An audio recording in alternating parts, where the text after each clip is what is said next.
J-E-T-S, Jets.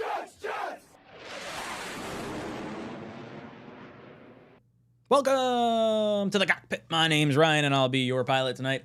I am oh so sorts of excited to talk to you boys and girls. I'm feeling a little bit better. Had my day or two of mourning about the Aaron Rodgers stuff, and now I want to focus a little bit more on the positive side of things. This is just gonna be a quick live stream.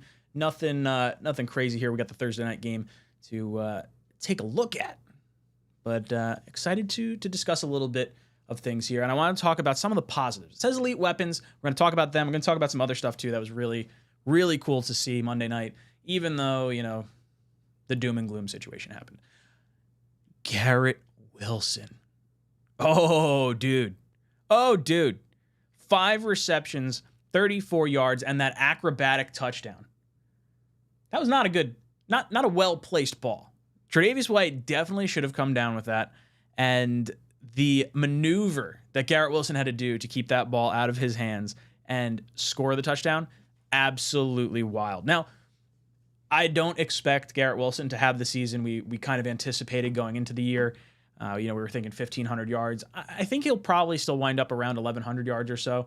If Zach winds up taking a huge leap forward, then maybe we adjust those numbers and things of that nature. But by and large, Garrett Wilson, even if he's not receiving a ton of reps via Zach Wilson passing the ball, guy's still elite. You can tell around the league, players know it. You hear Deebo Samuel talking about Garrett Wilson, saying he's his favorite player to watch, the way he approaches the game, the way he jukes people or comes out of his breaks initially coming off the line of scrimmage.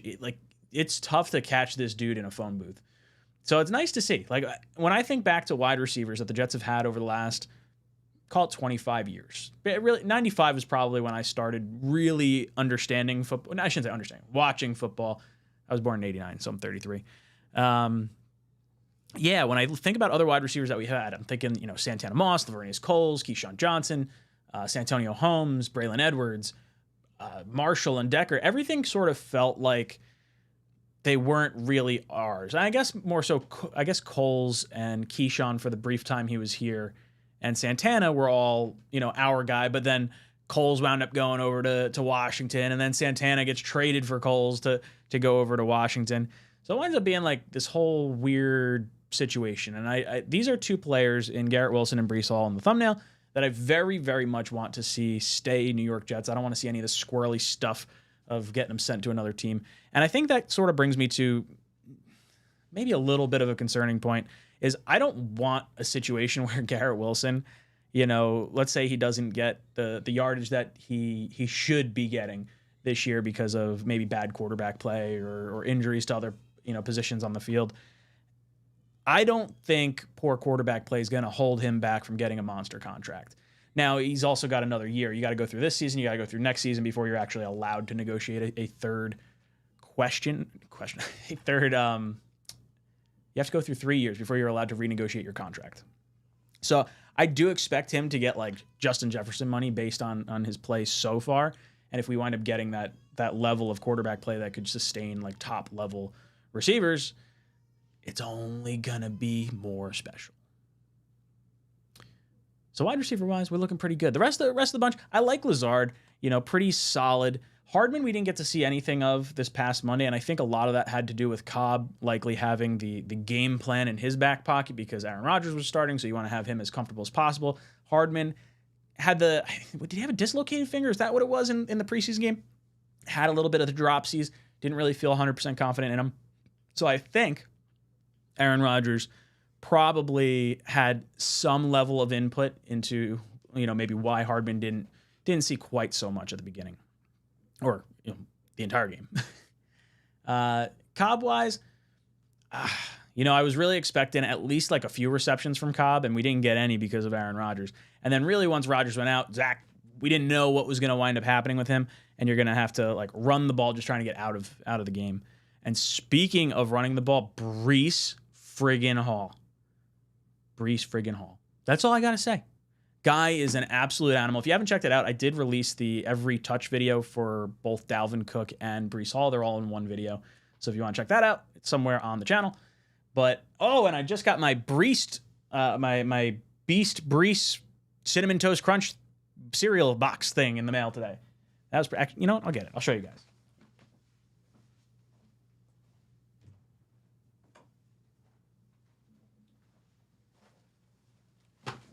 Boom. Cereal. Get yourself a box. Cinnamon Toast Squares. I wonder if Breece Hall like has input on like what type of cereal. Like, is he a Cinnamon Toast Crunch guy? And he's like, I got to get me some Cinnamon Toast Crunch. Maybe. I was expecting a slower start for Breece Hall, and this dude looks like he got shot out of a friggin' cannon. I could not have been happier for any one particular player from Monday night more than I think Breece Hall. Like, it was nice to see Zach kind of overcome some of the demons from the end of last year. It was nice to see Garrett get the touchdown. It was nice to see Xavier Gibson get the game-winning touchdown, Whitehead with the interceptions, like lots of positive stuff. But I think Breece coming back and looking the way he looked was such a breath of fresh air, and it made me feel so much more confident heading into the rest of the season without Aaron Rodgers. And I don't know if confidence is the right word, but a little less panicked maybe, because I saw what this team could be like with a sound running game. And I think this team's better. I think Lazard and Cobb and a healthy offensive line, adding Dalvin Cook, having the tight ends. Ruckert takes another step up. Dude, Ruckert was the top-rated blocking tight end this week. Talk about our young guns. But Breece Hall looks so legit. I mean, he is insanely tough to tackle. CJ Uzomah had a few nice blocks. Ruckert had a bunch of nice blocks. I cannot say just how happy I am that Breece Hall is able to do the things he does the way he does them. And it did not look like he was hampered at all. I think he wound up having 2 of the top 10 fastest runs in the NFL this week. I think Tyreek Hill was number 1 at like 21.5 miles an hour. I think Breece's top speed was 20.6 maybe, I think is what I saw. Samini tweeted it. I don't know if I retweeted it or not. Incredible things to watch. Then you talk about Dalvin Cook. Dalvin Cook didn't have a crazy game. 13 carries, 33 yards. He did have 3 receptions for 26 yards, so you're talking about 60 yards.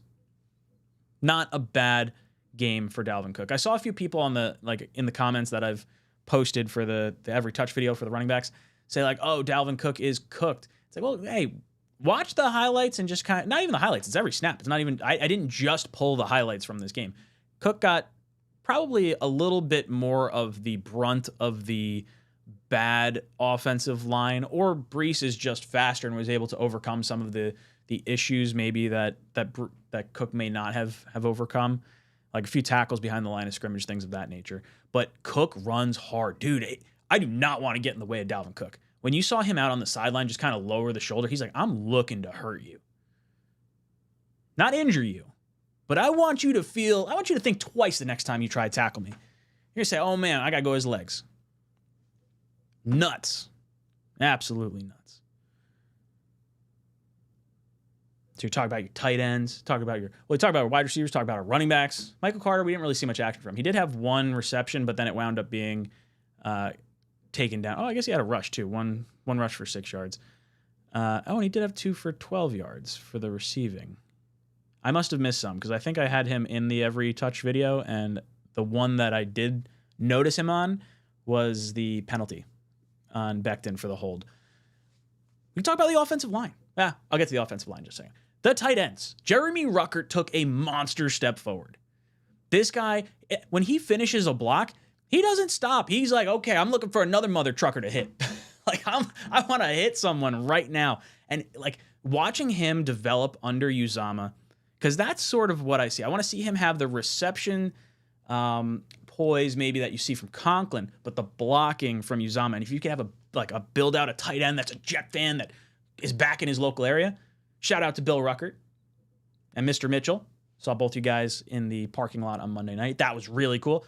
Max Mitchell's dad watches the show. Pumped. Very cool. So if you're watching, hello. Nice to meet you. Very nice gentleman.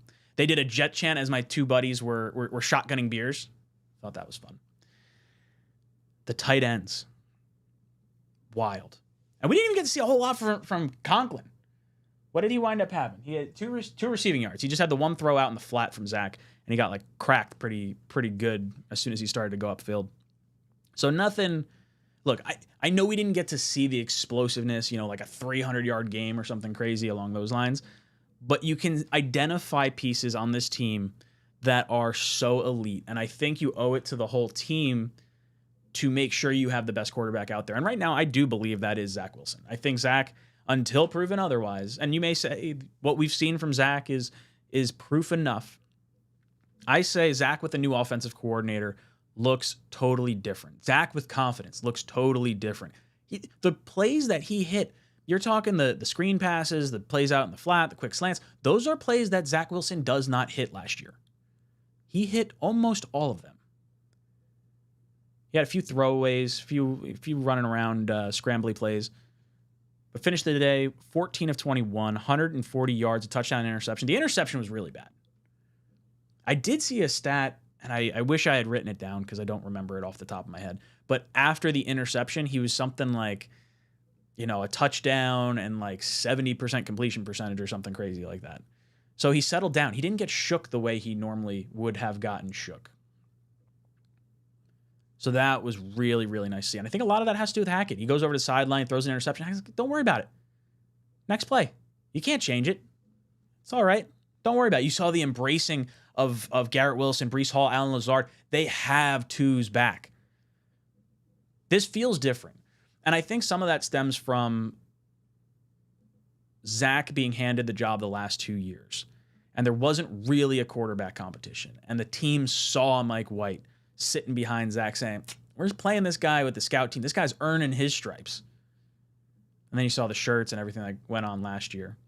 This year's a little different. Zach got served a big old heap in a humble pie. You knew at the end of the season it was, hey, it's time to self-reflect. Is my ass getting traded? No one. Some people believed it. I didn't believe it. I thought he was staying on the team. Get Aaron Rodgers, give him a full redshirt year. Zach's not going to have to hit the field at all.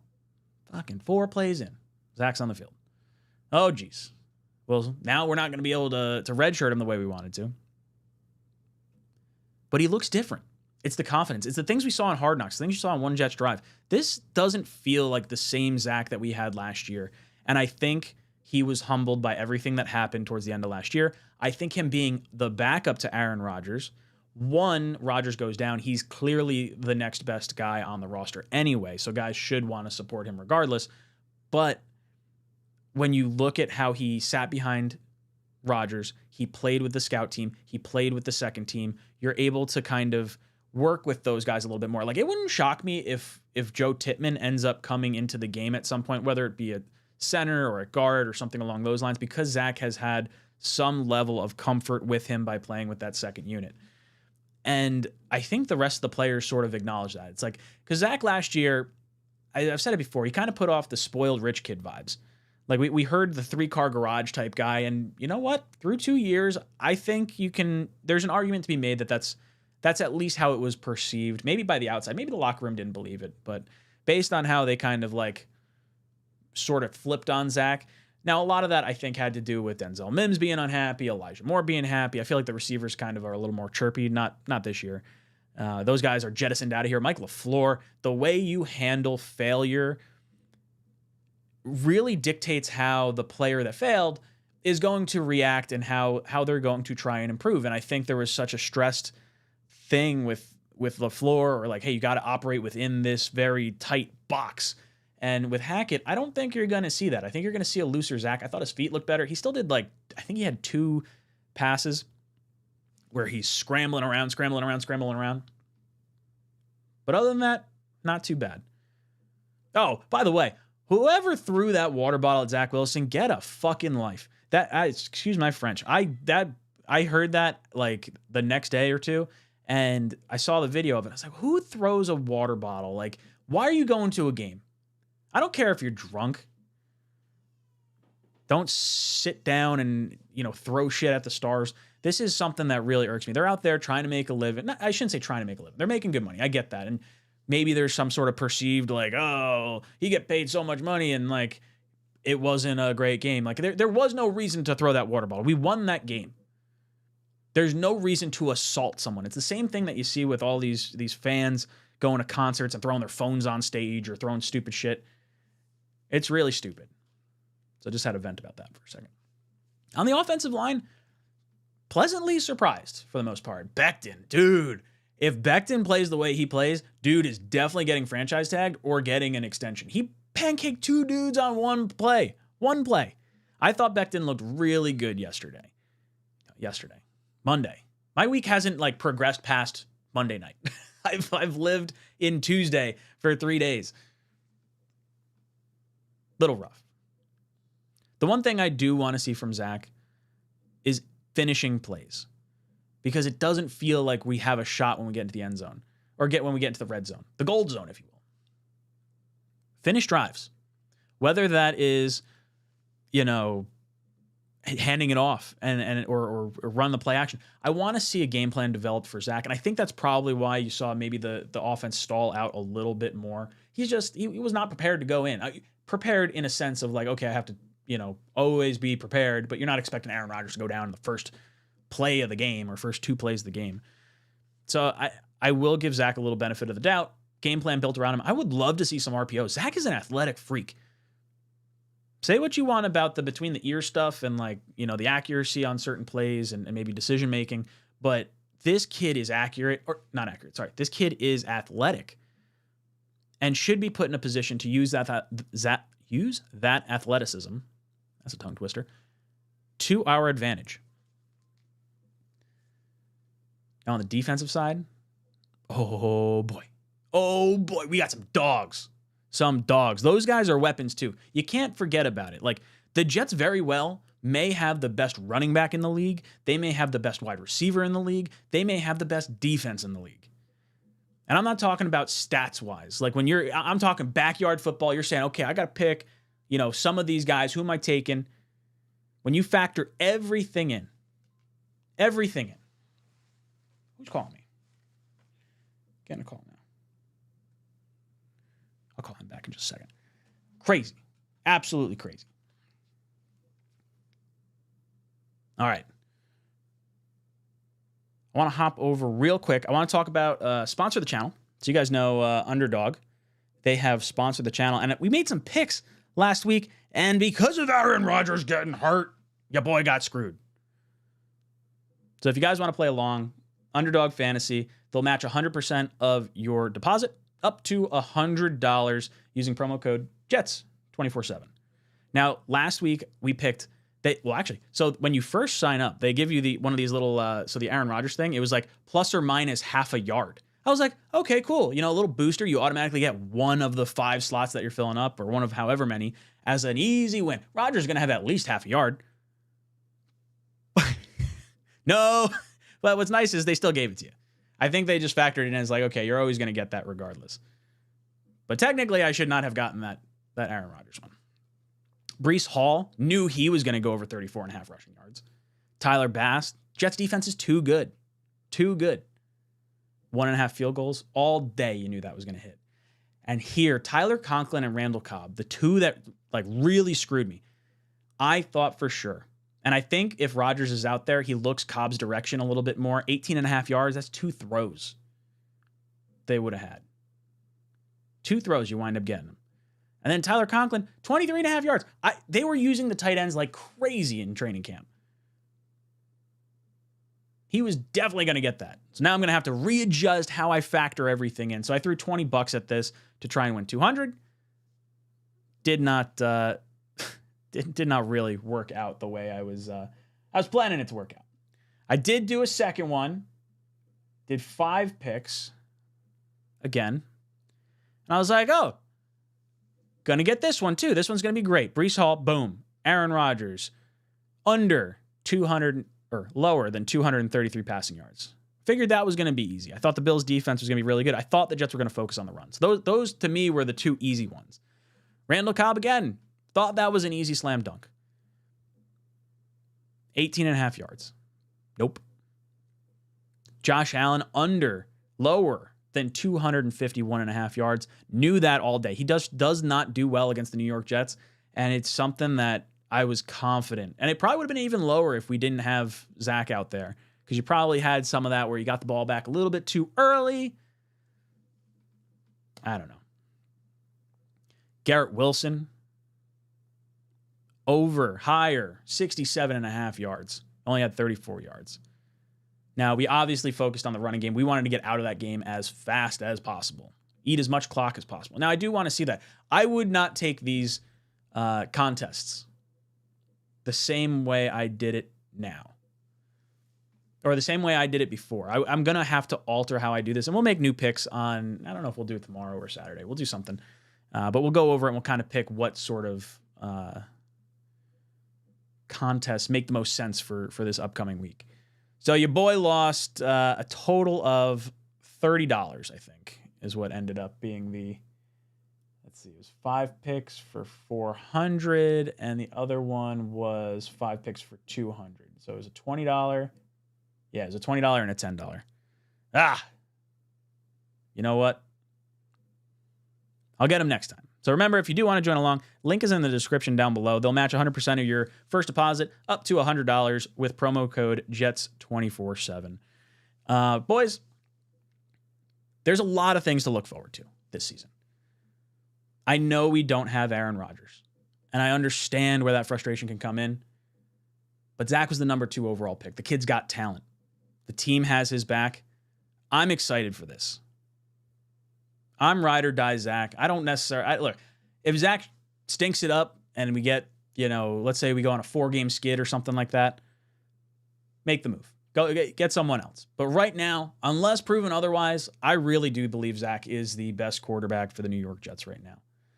Knifey Spoony hops in.